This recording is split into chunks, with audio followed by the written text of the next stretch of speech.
Senator Corner.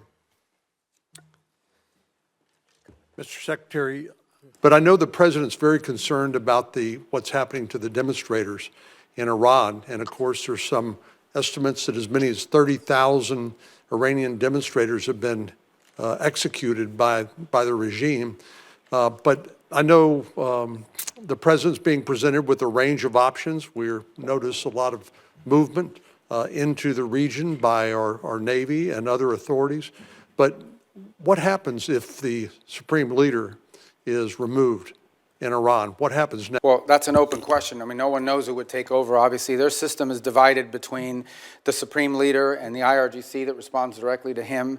And then you've got these, quasi-elected individuals, the ones that wear the suits on television who are part of their political branches, but ultimately have to run everything they do by the supreme leader. So I don't think anyone can give you a simple answer as to what happens next in Iran if the supreme leader and the regime were to fall, other than the hope that there would be some ability to have somebody within their systems that you could work towards a similar transition. I would imagine it would be even far more complex than the one we're describing now, because you're talking about a regime that's in place for a very long time.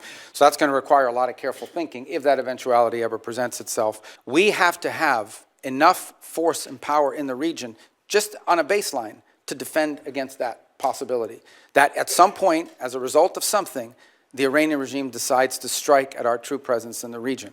The president always reserves the preemptive defensive option. In essence, if we have indications that, in fact, they're going to attack our troops in the region, to defend our personnel in the region. We also have security agreements, the Defense of Israel Plan and others, that require us to have a forced posture in the region to defend against that. And so I think it's wise and prudent to have a forced posture within the region that could respond and potentially, not necessarily what's going to happen, but if necessary, preemptively prevent the attack against thousands of American servicemen and other facilities in the region and our allies. I hope it doesn't come to that, but that's, I think, what you're seeing now is the ability to posture assets in the region to defend against what could be an Iranian threat against our personnel. They certainly have the capability to do it because they've amassed thousands and thousands of ballistic missiles that they've built. Despite the fact that their economy's collapsing, they keep spending money on that. Your comments that Havana should be concerned about the Maduro operation is fueling speculation that this administration will turn its sights to Cuba next.